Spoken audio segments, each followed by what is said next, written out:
Praise God. So, nandito tayo sa ating fifth week, last installment ng series ng ating Spirit-Filled Life.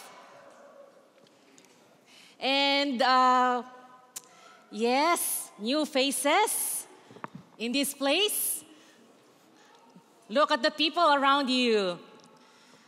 Diba? Yes, good morning, everybody. A blessed morning, everyone. And again, the last 4 weeks, we talk about the Spirit-filled life. This is our series, and this is the last week. I hope everybody was already filled in. Kulang pa ba yung last 4 weeks? You want more? Do you want more? Yes, always you want more for the Lord. Okay, so before we start this service, may I encourage everybody to be in the presence of the Lord again, in giving and reverence, and as we pray. Lord, Father God, we continue to lift our hearts to you, O God. May we put our attention to you just to focus on our faith this morning. Hallelujah, O God. Bless the last week of this installment of this series, Spirit-Filled Life, O Lord. Lord, we ask that the power of your Holy Spirit be with us, to fill us, to talk to us, to speak to us. Give us the wisdom, the guidance, and lead us to your ways, O Lord. Lord, give us the discernment that we will be able to follow your will. Lord, open our hearts and our minds. And we pray everything, we will just want to surrender everything to you to this day. Lord, empower us, strengthen us by the works of the Holy Spirit. Lord, we thank you, we glorify you. In Jesus' name we pray. Amen. So, did you receive the power of the Holy Spirit through worship? Wala pa rin sumagot. Ano ba? Kulang ba tayo sa kape? We have more coffee. Every time when I wake up in the morning, it's always a struggle for me. Especially in working days, in school days. No? Alam ng mga kaibabaihan na I'm always struggling in the morning. But praise God, this morning, a little bit struggle na lang. Diba? But maybe you have the same struggle. I don't know. But whatever is your struggle is, at some point in time in our life, that when we have struggles, it's like, I need help. If someone can just give me a hand, a help. And the last 4 weeks ng ating series, they already imparted to you who is the Holy Spirit. Isn't it that you learned that the Holy Spirit is your helper? Isn't it that the Holy Spirit is your advocate to help you in times of your need? So let's just admit that when we are struggling into something, we don't all have the resources that we need. And we need help. Right? Who do you ask for help? Call 911? Call a friend? Call GP chat? What's that? GP chat? Oh, tala mo, hindi ko ginagamit, di ba? And the reason why that the Holy Spirit is there for us, because He has a specific assignment in our lives. Right? We need the Holy Spirit in our everyday lives. And you know, the more that you are near to your calling, to your purpose, to your direction and destiny, the greater the attacks you will have in life. The greater the experience that attacks in your life will be. Some of us maybe is maybe waiting for a breakthrough, longing for freedom, financial breakthrough. This time maybe it takes months, years for waiting, maybe decades. I don't know what you are looking for or desiring for at this time of your life. But at some point, you're getting tired of waiting. For the breakthrough, freedom. But are you tired of waiting? Do you want to experience the breakthrough from the Lord? Yes. Sometimes in a point of our life, things are getting worse and worse, getting harder and harder, right? Getting bitter and bitter every day. Who's bitter? Or who's better? You are better in the Lord. And we must admit that we need to be empowered by the Holy Spirit to survive every day, right? Kumbaga, anong mode natin ngayon? Are we in the survival mode? You answer. You know what is your stand right now. In 1 Corinthians 2:10-12, sabi niya, "But it was to us that God revealed these things by His Spirit, for His Spirit searches out everything and shows us God's deep secrets. No one can know a person's thought except that person's own spirit, and no one can know God's thought except God's own spirit. And we have received God's Spirit, not the world's spirit, so we can know the wonderful things God has freely given to us." Even Paul said that there is a constant search mode. And even in the very deep secrets of God, there's a searching, continuous searching. The role of the Holy Spirit is the one that bridges the communication gap between you, me, to God. Right? He continues searching and understanding what is spiritual, and what are the things that you cannot perceive. Last 4 weeks, ano may nasulat niyo sa notebook ninyo, sana natandaan natin. Diba? And you know, Paul, who is an active persecutor of the believers of Christ, when he encountered Jesus Christ in his life, he became the promoter of Christ. And that his life changed because he encountered and he has experienced the power of the Holy Spirit. Kaya nga sabi niya sa verse 9, no one has seen, no ears has heard, no mind has imagined what God has prepared for those who love Him. Only those people who love Him can experience the power of Christ. Diba? When Paul said, sabi niya, nung na-encounter niya si Lord, sabi niya, I will forget everything except Jesus Christ. Kalimutan ko ng lahat. Wag lang siya. Do we have the same stand as Paul? Diba? And there is a key for us to accept that deep secrets so that you can be able to see that wonderful things that God has prepared for you. Very silent today. Are you freezing? Are you cold today? Mag-init tayo sa Lord. Okay? But because you open the door, because you have that faith, God is ready to reveal those things to you. If you love Him, He will be able to give you and show you all these wonderful things that is ready for you. Amen. So, in our life, all the more that we seek for deliverance, all the more that we seek for breakthrough, for freedom, all the more that you will have discouragement along the way. If you keep seeking these things, continue ang discouragement natin. There will be a continuous discouragement, right? Even if you walk in the Lord already. We're not exempted. So what do you do? If discouragement comes, if disappointment comes in our life, what do? You just go away, run away with the problem? Diba? You go with who?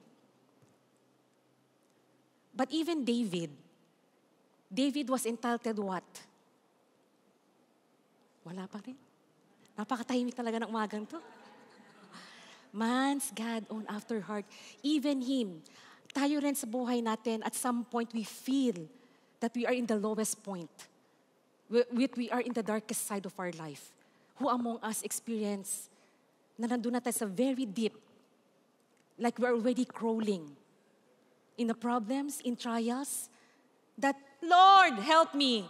Lord, I need your help. Can someone help me? Who is willing to help? But when you ask the Holy Spirit, He is ready and available to help you anytime.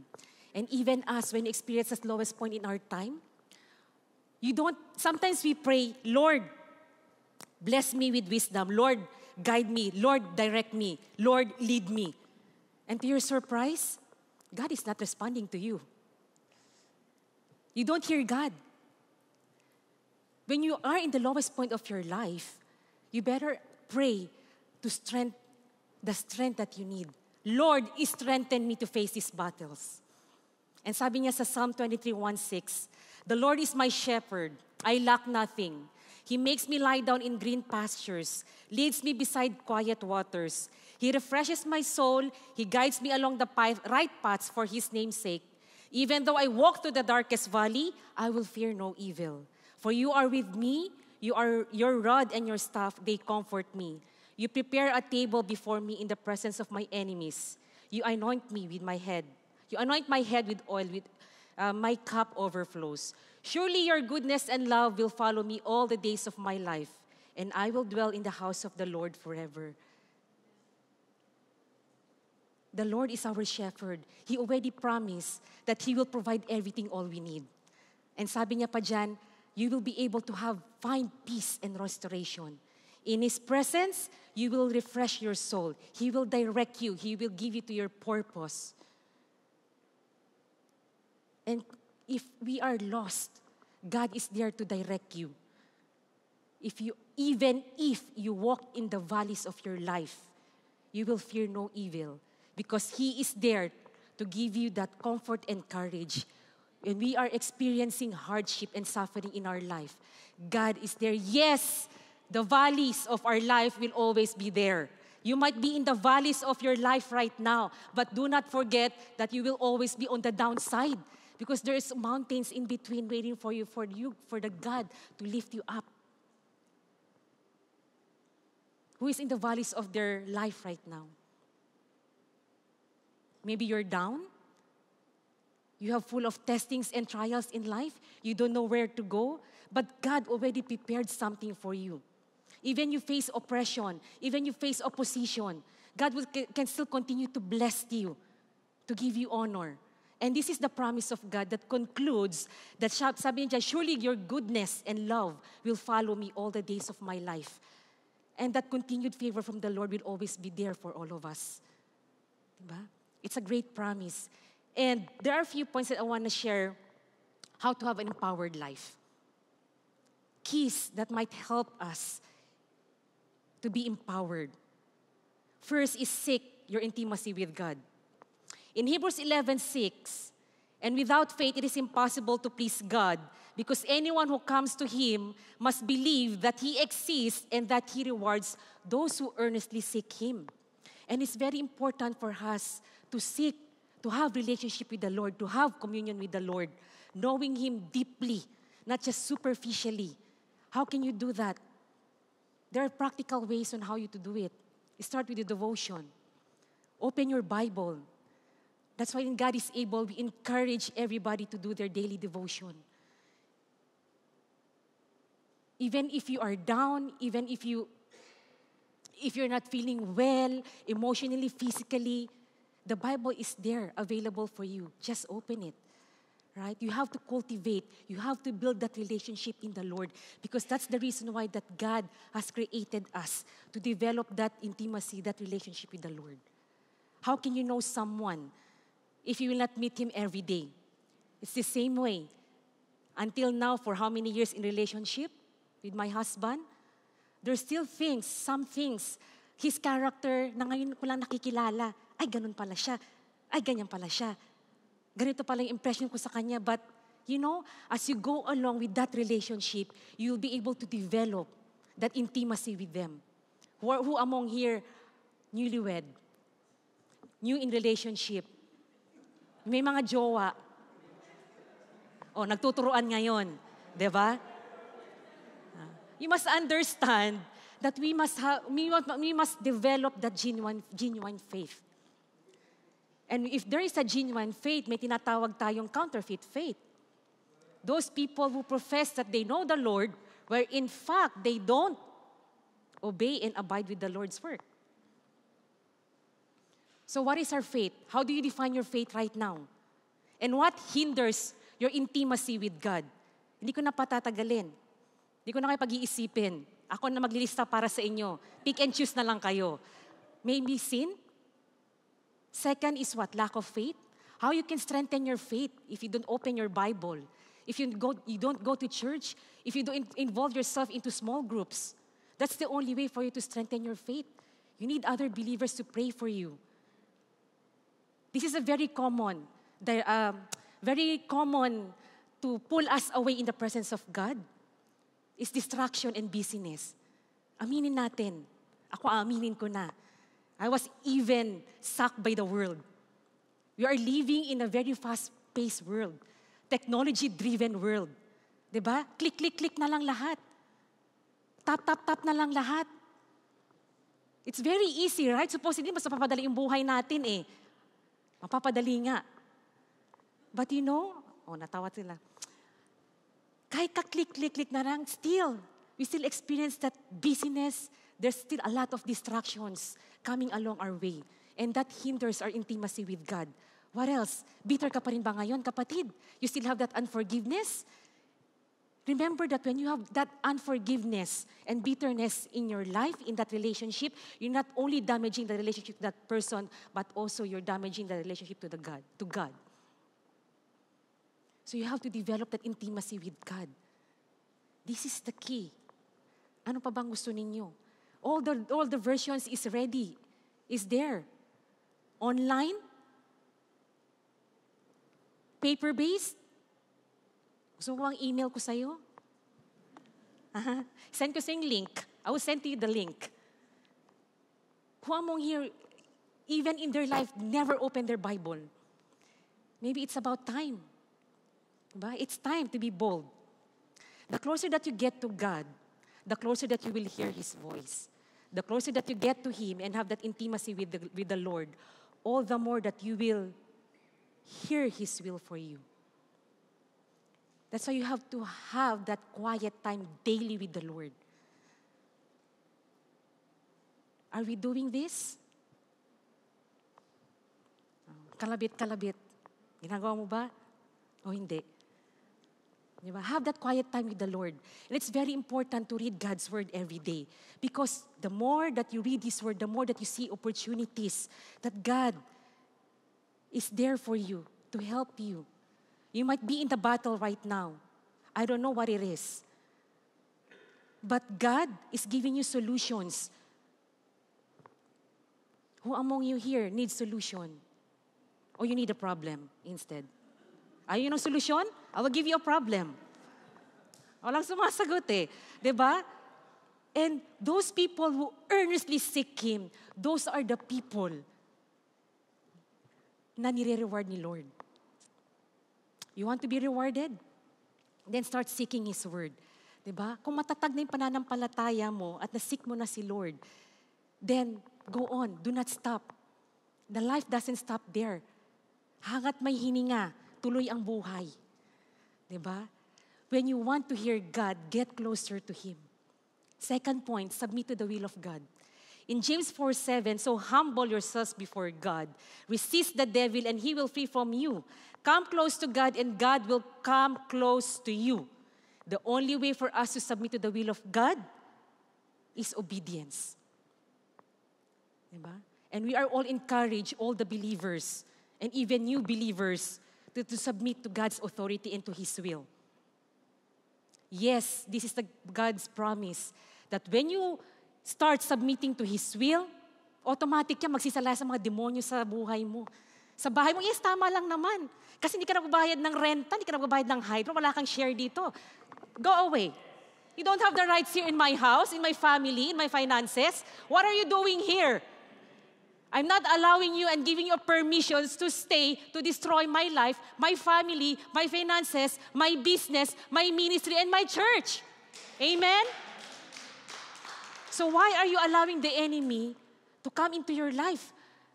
The enemy is always there to attack you. That's why the reason why for us to fight is to submit to the will of God. And God has promised us, the devil will flee away from you the moment that you submit to God.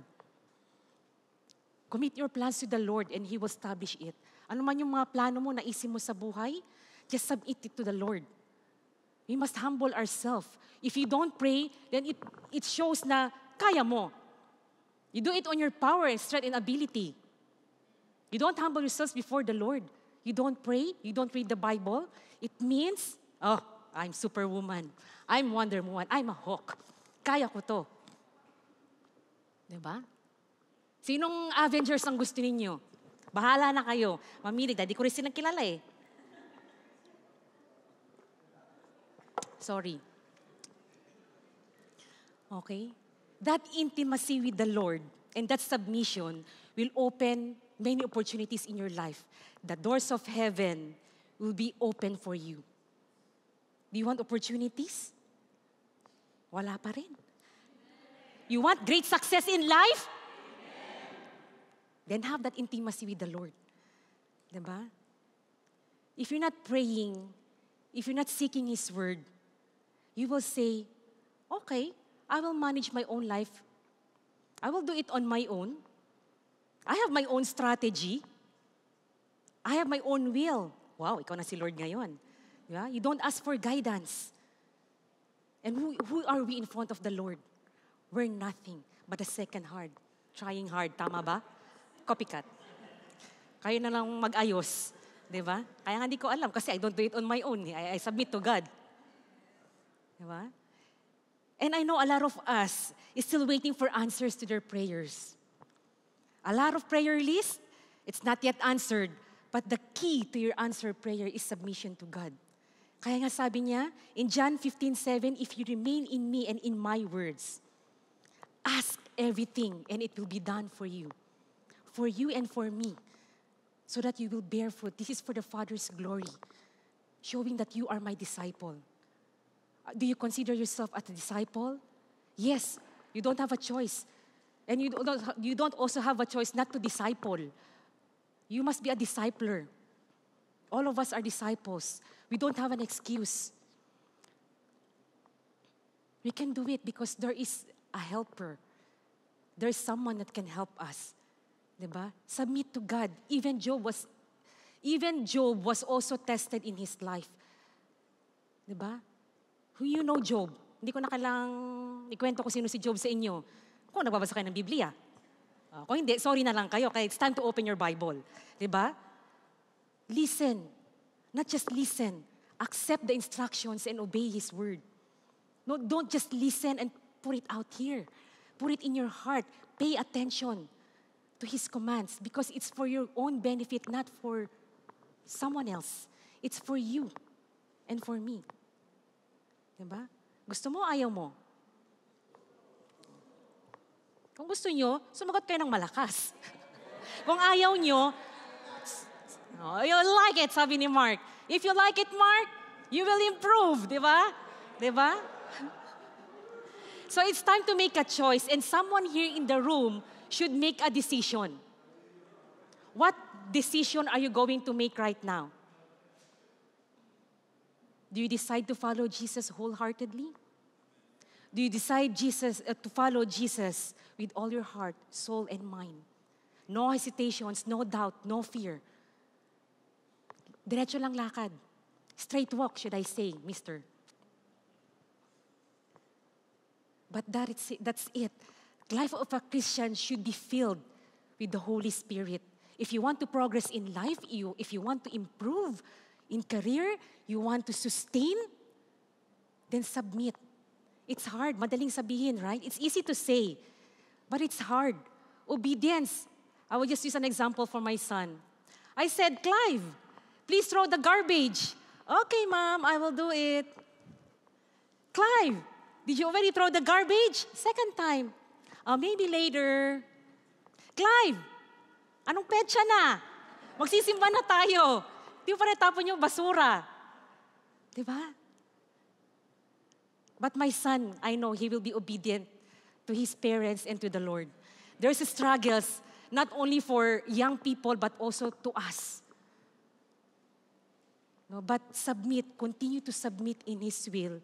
He will direct your paths. You will see your purpose in life, the very, very good and great purpose that you can have in your life. You can define your life well if you have that continuous submission to the Lord. Kaya sa mga kabataan, there's a peer pressure sometimes. No? Sa mga pag-aaral nila, I don't know, with my son, hindi kasi siya hindi siya mabarkada. Good na lang. Di ba, ang barkada niya mga firepower. So, thank you for the firepower group. And they have to influence themselves with a group of people that will lead them to Christ, not to lead them to distraction. And I praise God. Isa lang barkada niyan Isang best friend niyan.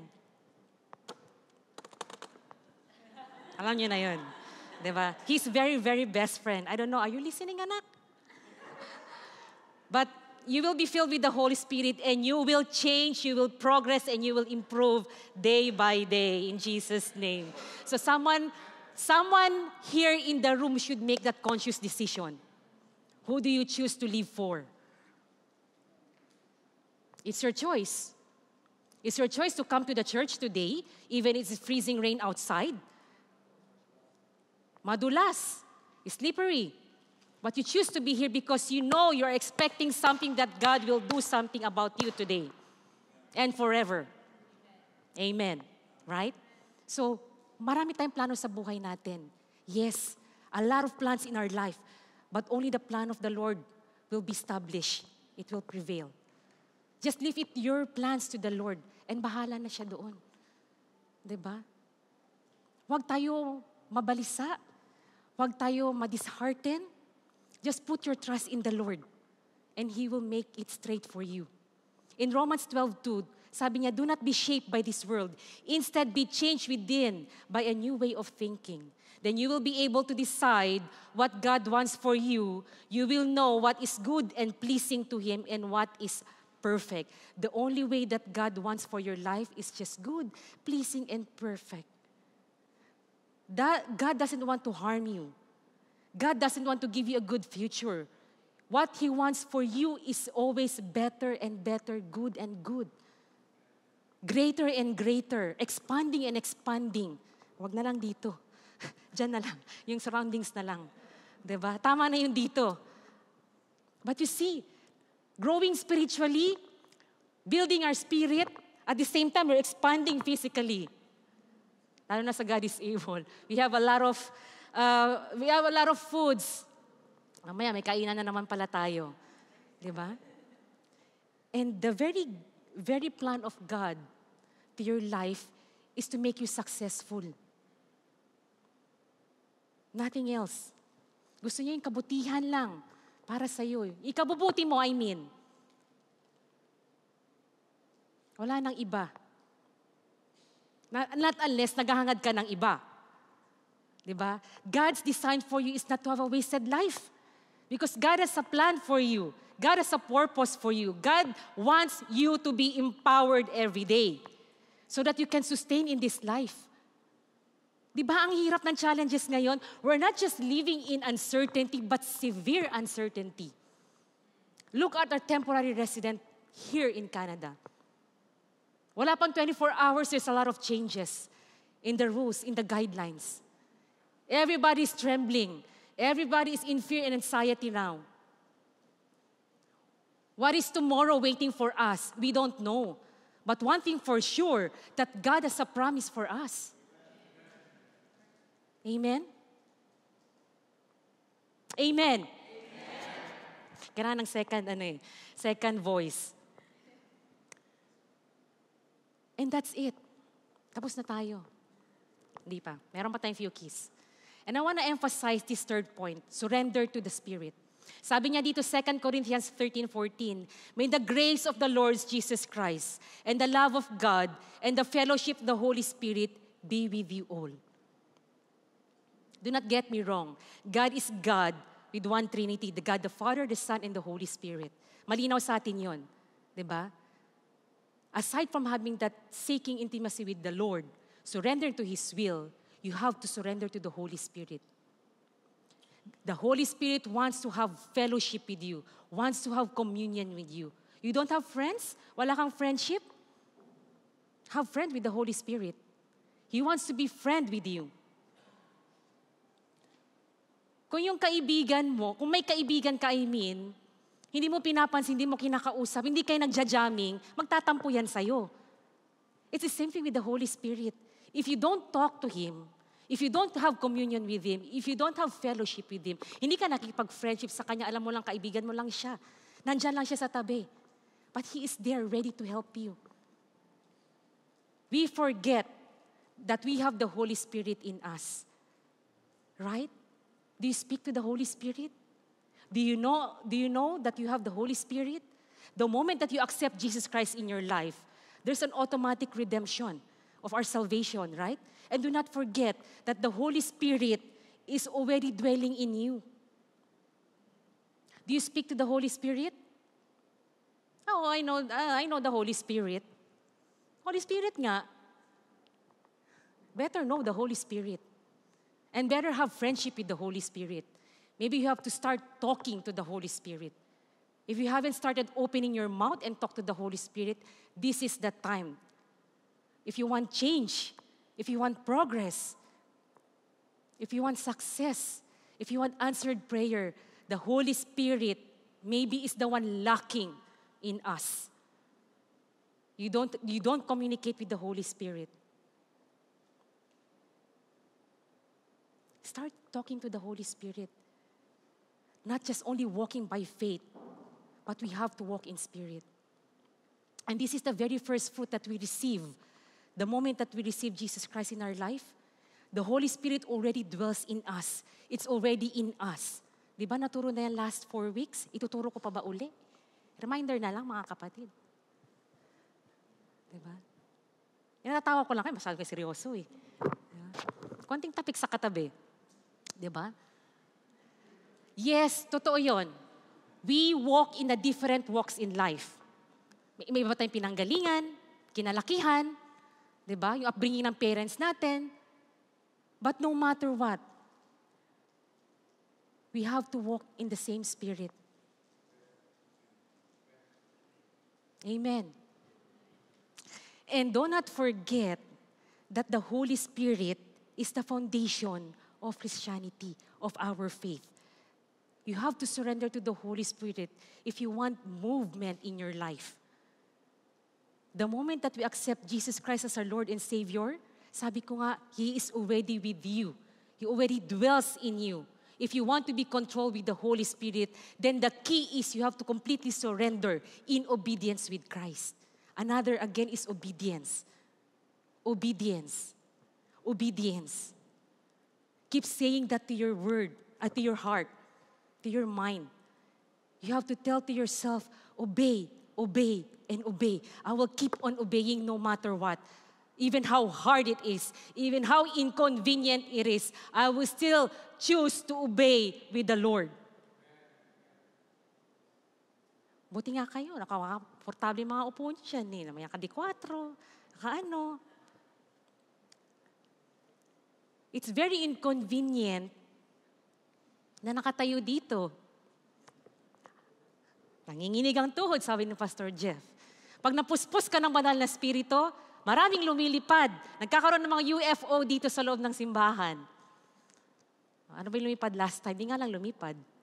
Yung drumstick, muntik nang lumipad. Diba? And what reveals, and if you have a temptation, if you have trials in life, what reveals to you? What is the foundation that's speaking in your life? The trials in life will dictate the true foundation of your faith. When you are being tested, you will know what is your true foundation. Kayo lang makakapagsabi nun. Because the love of Christ is there available for us. The love of God is for all of us. Do you experience that God's love? Sa mga hindi pa nakakaranas ng pagmamahal ng Diyos, maybe you have to seek more. You have to study more the Word of God. You have to attend more fellowship with the Lord, with other brethren, so that you will be able to know God more in your life. God's love you. God loves you. Ang hirap na lang mag-English. Para na lang kung French. Oh. Isa dito sa mga struggles ko, mag-English eh. I never taught my children to speak English. It's very challenging. Lalo sa Pilipinas, so order kami ng McDonald's. Oh, what do you want? Okay, sige, mag-order na lang tayo. But thank God, we came to Canada and effortless na lang ako for them to speak English kasi tinuturuan na sila sa school, ng mga kaibigan nila, sa simbahan. So, natuto silang mag-English. My effortless. Diba? Because I asked the Holy Spirit, help me to speak English to my children. But thank God, it's one of the help that I got. See? Even grammar. It's hard. I'm struggling. And the primary role of the Holy Spirit is to reveal that God's love for you. That's why whatever is there ready that God is offering you, take it. Take it. Speak to God. Ask for His purpose and will to your life. In John 14:16-17, and I will ask the Father, and He will give you another helper to be with you forever. Even the Spirit of truth, whom the world cannot receive because it neither sees Him nor knows Him. You know Him, for He dwells with you and will be with you. And He will be with you forever and ever. God knows that we will be weak. We can be lame. We can be tired. We can be worn out in our life. But do not forget, in your weaknesses, the Holy Spirit is there. Even if you don't know what to pray and what to say, just ask, Holy Spirit, help me. He will teach you. He will guide you. Amen? Yung iba, ay, nahiya ako mag-pray. Hindi ko alam mag-pray. Sige lang, you pray. Whatever comes into your mouth, just go. Do not be afraid. Do not be, ma-challenge ka, but it's for your own growth. Diba? Sa mga baguhang mananampalataya dito, do not be afraid. Take courage because the Holy Spirit is in you. He will lead you and direct you what to say and not to say. Right? The Holy Spirit will direct you to your destiny. He will be the one to help you to progress in life, to go to the promised land. You want to reach the promised land? Maybe Canada is the promised land. That's why nandito tayo. Right? I thought, 9 years, 10 years ago, settling in the Philippines was fine for me. I don't have kids, but I have Jowa. I have Eric. But when we have a child already, I said, Philippines might not be longer for me. We have a growing family. And there's hunger. There's thirst in me that I want to prosper. I want to progress. I want to give something to my family, a future. So it started to have a desire. I already closed my doors that abroad is not for me. Knowing that I have a chronic illness. I was declined 2 times. 3rd time, I did not attempt to apply anymore abroad because of that medical condition. But here I am right now. Because of God's favor and purpose for my life, it happened. And thanks to the Lord, giving all His glory and honor to Him. Remember that the Holy Spirit will give you the power. Ano man yung mga trials mo in life, remember that Jesus died for you because there is a resurrection power and restoration power that is for you. Ano man yung nasira sa buhay mo, ano man yung sira sa buhay mo ngayon, whatever you want to restore and reconcile, ask the Holy Spirit. Just ask. That's the problem. Maybe most of the time, we ignore that there is a Holy Spirit that we can ask for guidance. Right? So that's the power of the Holy Spirit in our life. And even the computer, ayaw niya makisama.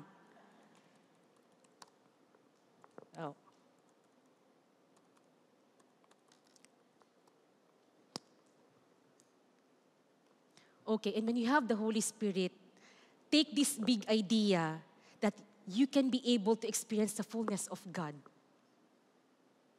only by loving Him, walking in His ways, submitting and surrendering to His will. You will be having that full experience to the extent na, Lord, this is the presence, this is the power, and this is the peace that I want in my life. Ano may pangangamba mo sa buhay mo ngayon? It will be replaced by peace. Ano mo yung pag-alinlangan sa puso mo? Doubt dyan sa puso mo? God will give you comfort. If you are weak right now, you don't know what to do, you're falling apart, broken into pieces, sabi pa nga ng iba, God will start picking up those pieces for you. He will be the one to assemble it for you so that you will be able to be complete once again. So that you can move forward. And God is there to push you moving forward to your success, to your destiny. Don't let the frustration and disappointments of your life to kill your life. Sinong hindi na-disappoint dito? Sinong hindi na-upset? Pag nalilate, papunta na sa church, yun nakakadismaya talaga. Diba? Ang daming struggles in the morning going to church. Mga bata, hindi pa nagsisipilyo, hindi pa nagbibihis. There's a lot of struggles. But you know, praise God, napagtatagumpayan every Sunday. Diba? Do not let the frustration will dictate what is your faith. Na, okay, I will just settle for this frustration. I will just settle with these disappointments. It's enough. Because we can be strengthened and be empowered through the Holy Spirit. Do not let that sorrow kill you. Do not let that depression eat you. But ask the Holy Spirit to be with you, to empower you and strengthen you, so that this enemy in your life has no even a single inch to take away your children, to destroy your family, your marriage, your finances, even what business you're trying to build. The enemy does not have any place in those areas of your life. Your relationship to the children, to your parents, ano man yung struggles mo, just ask for the help of the Holy Spirit. I keep on repeating, ask. It's because most of the time, nakakalimutan natin. That Holy Spirit, naandyan ka pala. Kasama pala kita. Di ba? Are you making friends with the Holy Spirit? Do you make friendship with the Holy Spirit? You should be. May I ask a volunteer, 2 volunteers?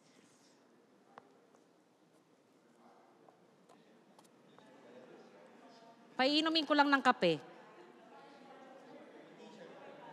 Wala akong t-shirt, wala akong jacket, wala akong payong.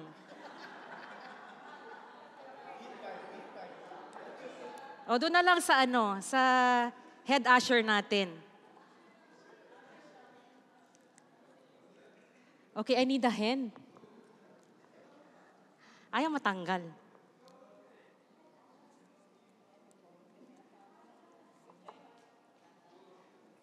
Pakihina nga. Okay.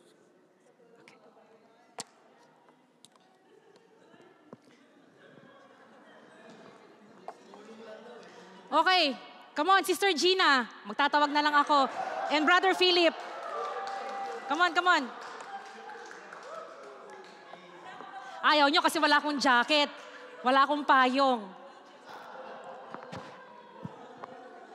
Brother Philip, may I request? Dito ka. And you're there. Okay, hold on. Dito ka sa kabila. Dito ka, Sister Gina. Okay. So you have your own cup. Face the congregation. You see the black line? Just the black line or the last row of the chair. You just walk. The faster that you get, come back to me. Okay? I will say ready, get, set, go. Dito kayo. Huwag kayo magmadali. Andali. Wala, mahaba pa oras natin. Okay, lumakad kayo hanggang doon sa black line. Did you see the black line? Then balik kayo dito. Sinong mauna? Ready, go.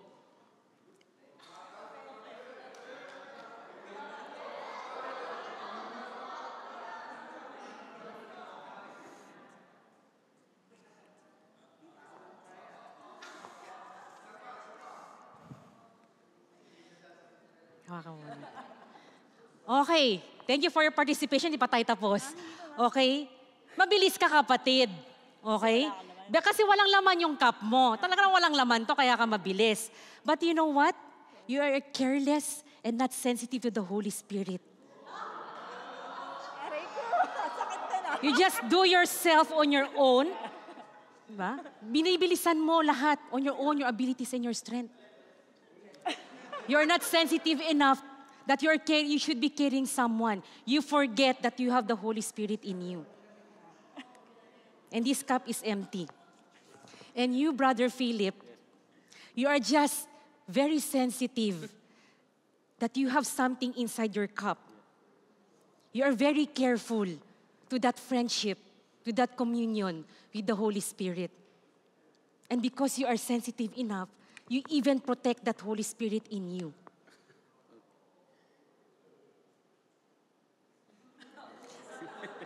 Wala siyang masabi. Okay? Kape ito. May asukal, wala nga lang gatas. Bahala ka na maglagay at initin mo na rin, kapatid. Okay? Tapos magkape tayo mamaya. Okay? Thank you, mga kapatid. Okay. I hope na-relay ko yung message. I hope I relayed the message. Most of the time, we are just careless to the Holy Spirit. We don't protect the Holy Spirit. We do it on our own ability, in our own strength, in our own power. But when you take care of the Holy Spirit, you are not careless to the Holy Spirit. You will protect the Holy Spirit. It will sustain you.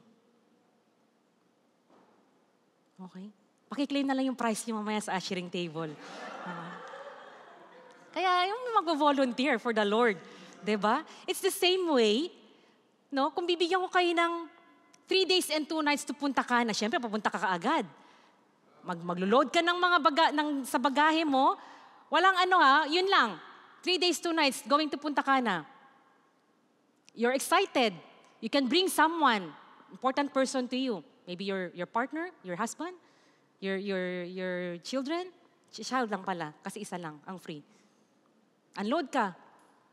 Dala ka na ng dilata, dala ka ng cup noodles, dala ka ng maling. Baon mo. Kasi ang libre lang is the trip. Okay, you're excited, you get the ticket, you go, bro, Facebook, selfie here, selfie that, post in the Facebook. You enjoy. Nandun ka na sa Punta Cana. Enjoy the ambience, the surroundings, the environment. Ooh, ang ganda pala sa Punta Cana.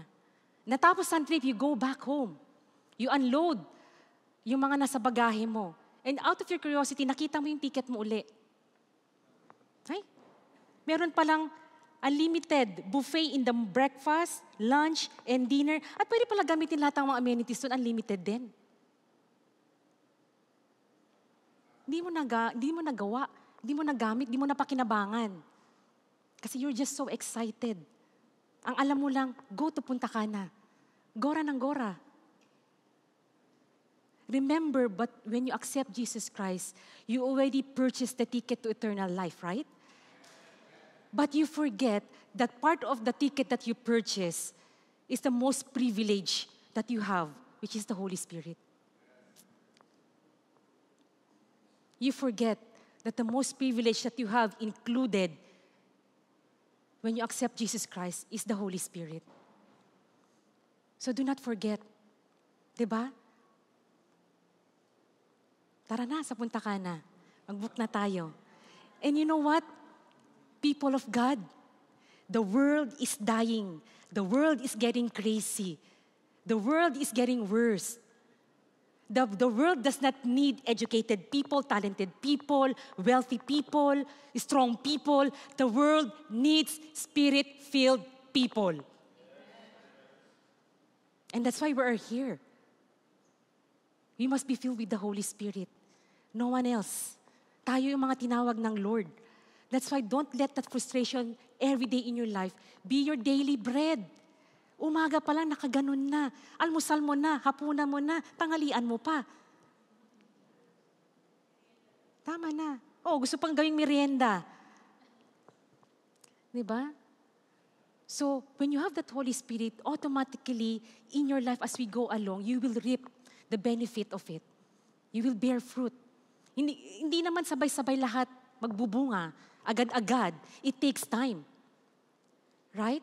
Kasi ang prutas, yung buto, pag tinanim mo, not right away, maging matamis yan pag nagbunga. It takes time. There's a process.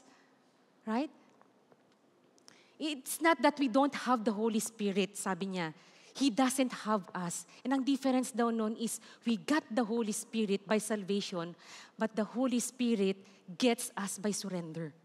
We have to surrender to the Holy Spirit. Ang Holy Spirit nandyan lang sa atin. It's always there with us. Ikaw lang ang absent. Always absent. Absent-minded. Nasaan yung pag-iisip mo? It's no longer with you. Kasi yung isip mo, ano bang tanghalian? Dapat tapos na tayo, 11:17 na, di ba? You have your legs. You have both legs.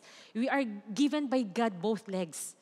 How do we walk with our legs? Are we crawling? Are we dragging our legs? Are we carrying our legs? How do you use your legs? Do you use it in a manner that God wants you to use it? So we have to walk in spirit. Let that Holy Spirit, whatever that's carrying you right now, that weight, that burden in your life, do not allow those weight drag you and pull you down. Let the Holy Spirit carry your finances, your business, your children, your relationship, your marriage, your ministry, and the church. All of us need the power of the Holy Spirit. In Galatians 5:16, but I say, this is something to remember, walk by the Spirit and you will not gratify the desires of your flesh. And this verse encourages all the believers that all of us should walk by the Spirit, not by our own desires and emotions. And when you walk by the Spirit, surely you will be empowered. Surely you can walk, you can last, you will sustain this life.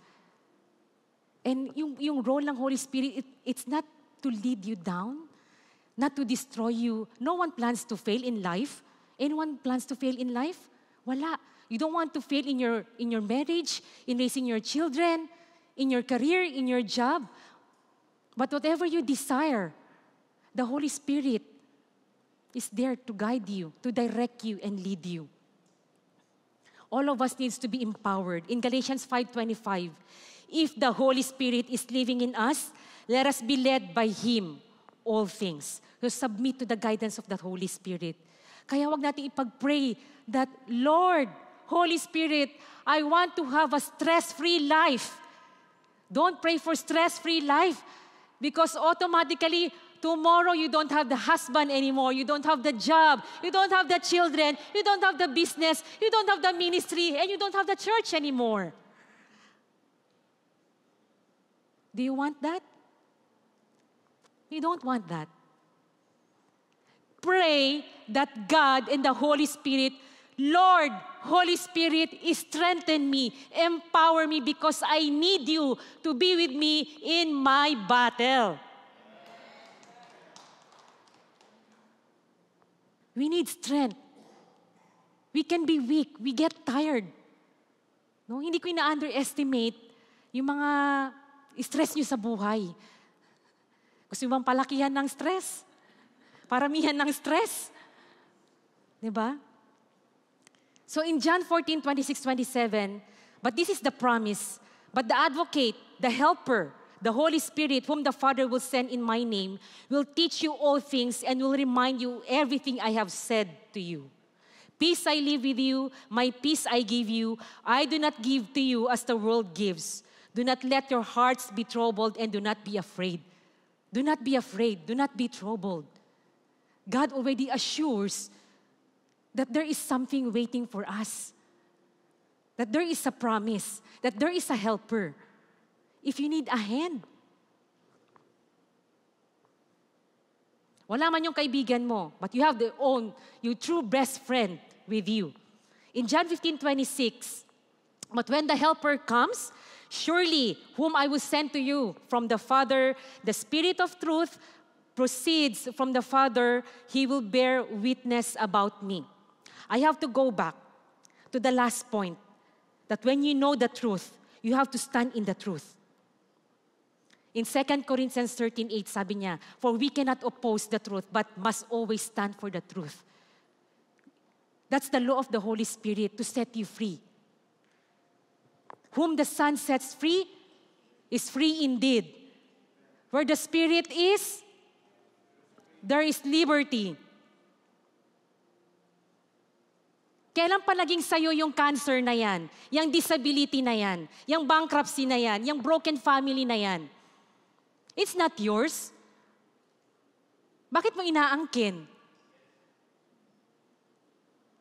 Yung not progressing in life, it's not yours. It's to the enemy. Because the moment that you say yes to the Lord, you're already signing a lifetime guarantee with the Lord because the salvation is ready.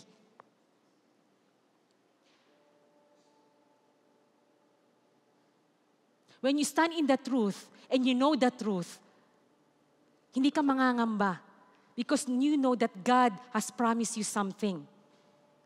This is the things that will make you free. So Lord, even if I am dealing with this cancer, this condition, this financial oppression, this persecution, Lord, I know, hindi natin dinidiscount yung mga report ng mga doktor. But this disability in my life, it's not mine. It's to the enemy. It's not yours. Sa dinami-daming gusto mong angkinin, iba naman ang gusto mong gawing ari-arian mo. Wag na to. Because God's, for what is for us is always good. It's always pleasing and perfect. You will get the freedom if you know the truth. So stand in the truth. If you have that conviction from the Holy Spirit, just act on it. Just flow with the Holy Spirit. Do not resist, but just obey and abide. When you submit to the Holy Spirit, automatically, all the resources will come. Miracle can happen into your life. Even to the last minute. And the reason why bakit si Lord nagkakaroon ng miracle on the last minute, because so that you will know who will give credit and glory to.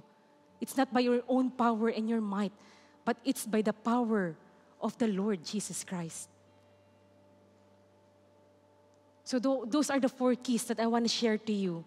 Don't be careless with your time, with your health, with your money, and whatever resources that you have in your life. We don't want to fail in this life.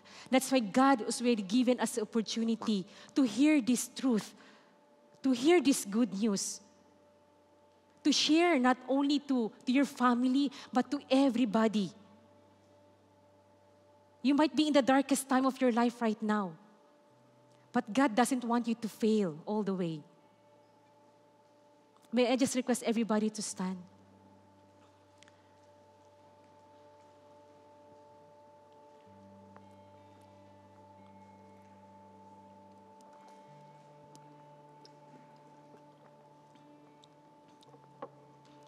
You know what? I've realized that we are only strong enough kung saan tayo committed. If you're committed to the Lord, surely you will be strong enough to finish the race in their life.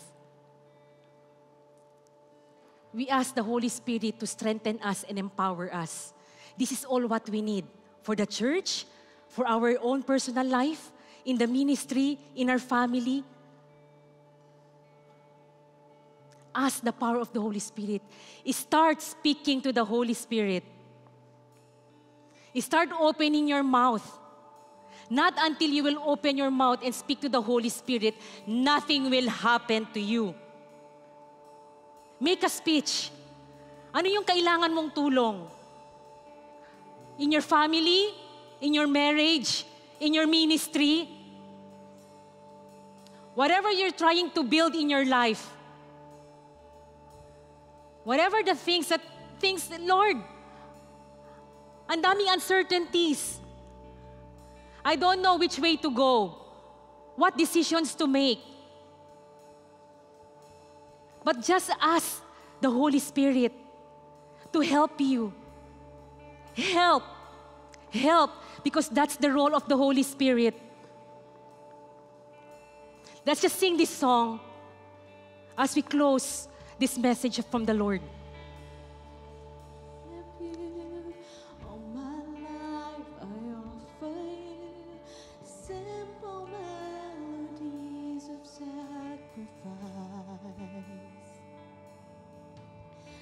Open hands and open heart.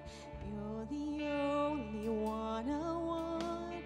Your presence is my treasure, my delight.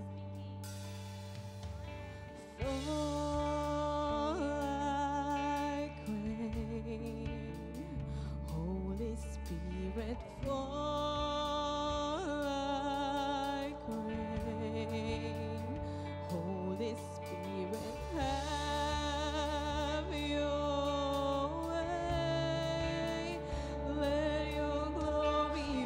Yet, yes, Lord, let that glory fall down.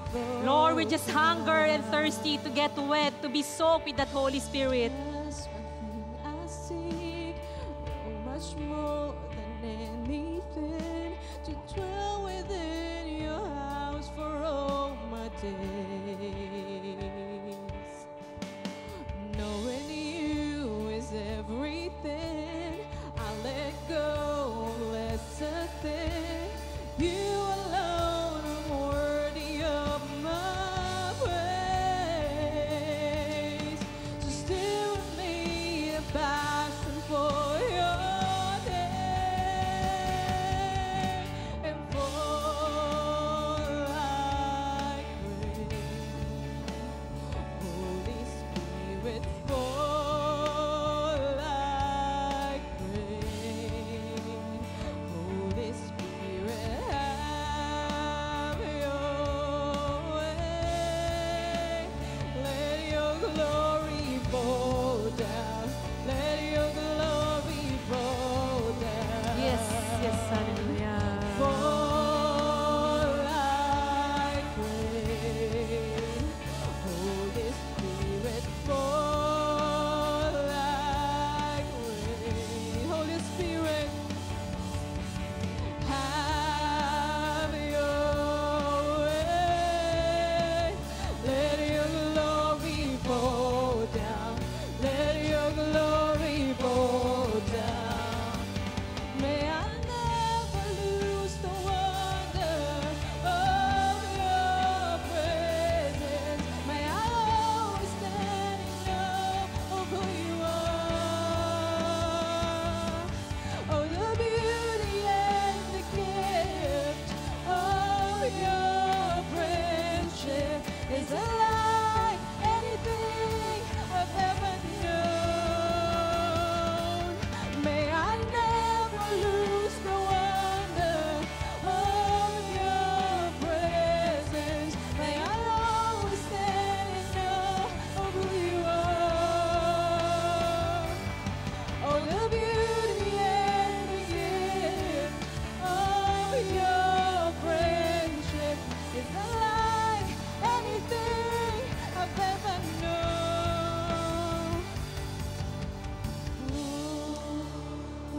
Yes, Lord. Thank you, O God. Thank you for your holy presence. Thank you for that power, O God.